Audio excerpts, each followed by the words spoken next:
It's really been only in the last 10 years that any sort of support has been available for mitochondrial disease for our families. The support that we receive from the team here at Seattle Children's Hospital, I cannot begin to describe to you what that has done for our families. We are cared for, we are looked after, we all receive hope that there will be a tomorrow. I'm really fortunate enough to work at Seattle Children's Hospital. I'm able to sprout my wings and look at other areas of mitochondrial disease that many other places wouldn't allow me to do. I have a division chief that lets me do what I feel passionate about doing. I get to treat patients with epilepsy, and I get to treat patients with mitochondrial disease. I get to explore and do clinical trials. I get the ability to study clinically children who are extraordinarily ill. And the hospital allows me to do that. It gives me the umbrella in which to perform. And I think that's a pretty interesting and unique position for any clinician and researcher to be in. I don't have to go to work. I get to come to work.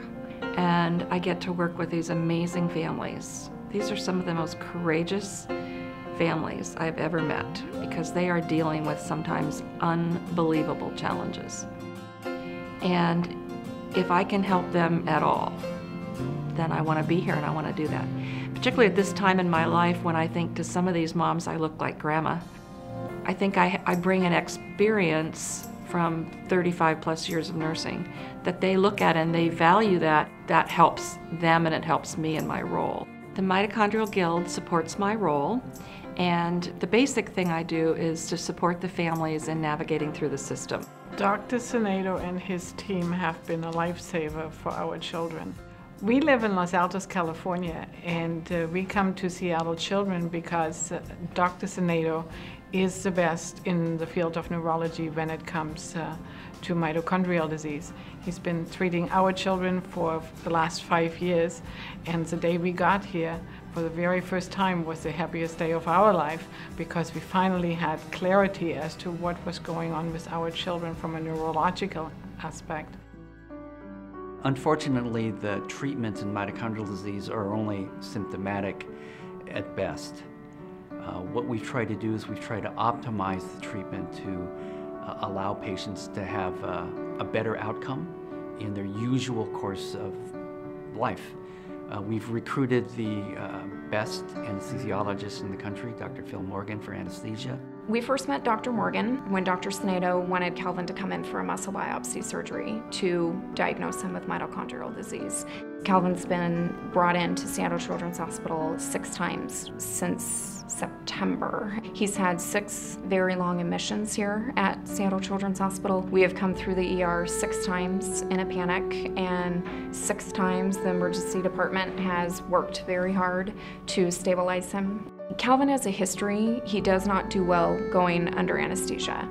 We went in and Calvin had his first surgery under Dr. Morgan's care, and it was amazing. Calvin was in the recovery room, and by the time he made it back to the regular medical floor, surgical floor, he started waking up, which is very unusual for him. Typically, it would take Calvin days to come out of anesthesia. So Dr. Morgan came right in and was there as Calvin opened his eyes. Yeah, I think it's important for parents to know that I have kids too. And so when my kids suffer, you know, I understand what that does to you as a parent. When you bring your kids into the OR, they feel like my kids. When I go up to see patients with Russ Sinedo, just like with Russ, they feel like our kids. And we want them in the same way that parents do. We want them to get better. Living with mitochondrial disease is a challenge. It's a matter of attitude. It is a very, very scary disease, and it is progressive.